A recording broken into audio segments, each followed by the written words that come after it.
அமைதியா நிக்கிறதுக்கும் எதுவும் பண்ணாம நிக்கிறதுக்கும் ரொம்ப நிறைய வித்தியாசங்கள் இருக்கு. உண்மை எது பொய் எதுன்னு உனக்கு தெரியும். அதுதான் உன் பலவீனமே. தெளிவான இந்த நீர் மாதிரி அமைதியா சாந்தி. அஸ்ஸலாமு அலைக்கும். உங்கள் அனைவர் மீதும் இறைவனின் சாந்தியும் சமாதானமும் உண்டாகட்டும். 100 days சீரீஸ்ல இன்னைக்கு டே. தொடர்ந்து பயிற்சி பண்ணுங்க, பாதுகாப்பாக பயிற்சி பண்ணுங்க. மறுபடியும் இன்னைக்கும் அதே சிலம்பம் ஸ்டிக், அதே பிவிசி பைப் தான் கொண்டு வந்திருக்கேன். ஸோ நீங்க பைப்பு உங்க தோள்பட்ட உயரத்துக்கு தலை உயரத்துக்கு வாங்கிட்டேன்னு சொன்னாலும் மகிழ்ச்சி. இல்லை இருக்கிறத வச்சு நான் பயிற்சி செஞ்சேன்னு சொன்னாலும் சரிதான். இல்லை எனக்கு சிலம்பம் ஸ்டிக் கிடைச்சிருச்சு, ரொம்ப மெலிசா இருக்கு, கொஞ்சம் திடமா இருக்கு, அந்த மாதிரி என்ன மாறுதல் இருந்தாலும் பரவாயில்ல. நான் ஏற்கனவே சொன்னதான் 10 to 15 நாளுக்கு பயிற்சி பண்ணுங்க. அதுக்கப்புறம் பிவிசி பைப்பாவே இருந்தாலும் எந்த அளவுக்கு வாங்கலாம், இல்லை ஸ்டிக்காவே இருந்தா எந்த அளவுக்கு இருக்கலாம்னு சொல்லி நான் உங்களுக்கு சொல்றேன். நீங்க அதை வச்சு அதுக்கப்புறம் வர பயிற்சிகள் சுழற்சிகள் அது எல்லாத்தையுமே நீங்க செய்ய ஆரம்பிக்கலாம். இன்னைக்கான இது உங்களுக்கு ஏற்கனவே சொன்ன மாதிரிதான். அடிபாகம் எதுவான கணக்கெடுத்துட்டு அதுல இருந்து அளவு எடுத்து 1 முழம் விரல் தோறல பிடிச்சிருங்க. நேராக்கிட்டு இதுல இருந்து அப்படியே உங்க எல்போவை மடிச்சு மேல ஏற்ற போறீங்க. அவ்வளவுதான். நேராக்க போறீங்க, எல்போவை படிச்சு நேராக்க போறீங்க. இது 50 முறை செய்யணும். நான் உங்களோட 2 to 3 முறை தான் செய்யறேன். நேராக்கிட்டு பின்பக்கம், நேராக்கிட்டு பின்பக்கம். இது 2 கைகள்லையுமே நீங்க என்ன பண்ணணும், 2 கைகள்லையுமே பயிற்சி பண்ணணும். 50 முறை. நான் ஒரு 2 அல்லது 3 முறை தான் உங்களுக்கு செஞ்சு காட்டுறேன். சரிங்களா? நேராக்கிட்டு பின்பக்கம், நேராக்கிட்டு பின்பக்கம். இதுல 50 முறை. அதே மாதிரி எங்கிட்ட ஸ்டிக் இருக்கு, ஸ்டிக்லயும் சரி நீங்க என்ன பண்ணலாம், அதே மாதிரி அளவு எடுத்துட்டு இப்ப இந்த வீடியோ நான் கிட்ட வந்து காட்டுறேன். 1 முழம் விரல் பக்கத்துல நான் மையம் பிடிச்சிட்டீங்க. கொடுத்துட்டு அதே மாதிரி நேரா ஸ்டிக்கை வச்சுட்டு பின்பக்கம் இப்படி சாச்சி தள்ளி இப்படிலாம் வெளியெல்லாம் வரது ஸ்டிக்கு நார்மலா நிக்கலாம். நீங்க இதை பண்ணிட்டு உங்க தோள்பட்டை எந்த அளவுக்கு பின்பக்கம் போக முடியுமோ அந்த கை நேராக்க ட்ரை பண்ணுங்க. சரிங்களா? அதே மாதிரி இந்த பக்கம் உங்களுக்கு பின்பக்கம் சாச்சி நேராக்குங்க. 50 முறை பயிற்சி செய்யணும் தினமும். சரிங்களா? அதே மாதிரி இந்த கையும் அளவு வச்சு அளவு எடுத்துக்கோங்க.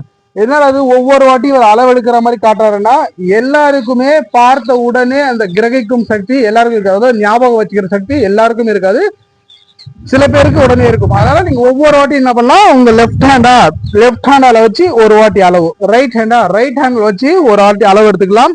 அதுல எந்த தவறுமே இல்லை.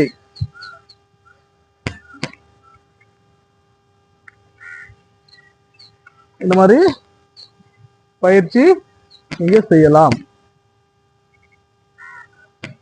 நான் ஒரு 3 அல்லது 4 முறை தான் செய்யறேன், 2 முறை செய்வேன். 50 முறை பயிற்சி பண்ணுங்க. உங்க ஆசான் கிட்ட நீங்க இன்னும் நல்லா கத்துக்கணும், உங்க ஆசானுக்கு உங்க மேல நல்லா கவனம் வரும், ஈர்ப்பு வரும்னா ஒரு 3 விஷயம் இருக்கு. என்னன்னா, ஏன், எதுக்கு, எப்படி, இந்த 3 கேள்விகள் உங்க ஆசானிடம் கேட்க ஆரம்பிங்க. எந்த ஆசானாக இருந்தாலும், குறிப்பாக சிலம்ப ஆசானாக இருந்தா இந்த 3 விஷயம் கேட்கிற மாணவர்களை ரொம்ப பிடிக்கும். அவங்கள போட்டு நச்சரிக்கிறதுன்னு சொல்லுவாங்க இல்லையா, ஏன் எதுக்கு எப்படி பண்ணு, ஏன் சொல்லுங்க, அப்படிலாம் இது பண்ண வேணா, நிதானமாவே கேளுங்க. ஏன் செய்யறோம் இந்த சுற்று, அதாவது கீழ் வாரல், மேல் வாரல், கீழ் வீச்சு, மேல் வீச்சுன்னு சொல்லுவாங்க, வெட்டுன்னு சொல்லுவாங்க. ஒவ்வொரு சிலம்பம் பயன்பாட்டில் இருக்கும்போது அதுக்கான வார்த்தைகள் மாறும். சரிங்களா? சோ ஏன் கேள்வி கேளுங்க. இது எப்படி செய்யறோம்னு சொல்லி கேளுங்க. ஏன், எதற்கு, எப்படி, இந்த 3 காரணங்களும் கேட்க ஆரம்பிங்க. உங்களே நீங்க கேளுங்க, நாம ஏன் இதை கத்துக்கிறோம், எதுக்கு பயிற்சி பண்றோம்னு சொல்லி உங்களே நீங்க கேள்வி கேளுங்க. ஆசான்களையும் கேள்வி கேளுங்க. உங்க மேல அதிக கவனம் வரும், உங்க மேல அதிக ஈர்ப்பு வரும். அவங்களும் உங்களுக்கு சரி, மாணவர்கள் நல்ல ஆர்வமா இருக்காங்கிற விஷயத்தோட உங்களுக்கு கத்துக் கொடுக்க ஆரம்பிப்பாங்க. நண்பர்கள் சொன்னாரு, நீங்க இந்த வீடியோ கொடுக்க ஆரம்பிச்சு ஆரம்பமே இப்படி சுழற்சி எப்படி செய்யறது, இதுக்கான திருப்பதில் எப்படி பண்றது, இதெல்லாம் செய்யறது, நீங்க இந்த இதெல்லாம் சுத்தலாம் நீங்க சொல்லி கொடுக்கலாமேன்னு சொன்னாரு. தாராளமா சொல்லி கொடுக்கலாம்.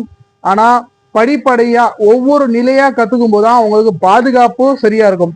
நீங்க எடுத்த உடனே சுழற்சிகள் பண்ணும்போது என்ன ஆகும்னா, இன்ஜுரிஸ் சொல்லுவாங்க, அதாவது காயங்கள். இந்த மணிக்கட்டு இருக்கு இல்லையா, மணிக்கட்டுல இந்த எலும்புக்கு பக்கத்துல எனக்கு லேசா வலிக்குது, ஏன்னு தெரியல, நான் ஒரு 10 நாளா பயிற்சி பண்றேன், 20 நாளா பயிற்சி பண்றேன், 2 நாளா தான் பயிற்சி பண்றேன், எனக்கு வலிக்குதுன்னுவாங்க, காரணம் தெரியலன்னுவாங்க. விரல்ல இந்த எலும்பு முதல் மடியிற இடம் இருக்கு இல்லையா, இந்த இடத்துல வலிக்குது, இல்ல எனக்கு இந்த எல்போல வலிக்குதுன்னுவாங்க. காரணம், எடுத்த உடனே இந்த மாதிரி சுழற்சிகள் எப்படி செய்யறது, வீச்சு எப்படி செய்யறது, வாரல் எப்படி செய்யறது, தலை ஷோட் எப்படி பண்றது, முது உருட்டி எப்படி பண்றது சொல்லி நேரடியாக சுழலும் முறையில கத்துக்கிறாங்க. சந்தோஷம், கத்துக்கலாம். ஆனா படிப்படியா கத்துக்கும் போதா இந்த மாதிரி இன்ஜூரிஸ், அதாவது உள்காயங்கள் ஆகாம நீங்க நல்ல விதமாகவும் பாதுகாப்பாகவும் கத்துக்க முடியும். சரிங்களா? தொடர்ந்து பயிற்சி செய்யுங்க, பாதுகாப்பாக பயிற்சி செய்யுங்க, நல்லதே கத்துங்க, நல்லதே செய்யுங்க. நன்றி.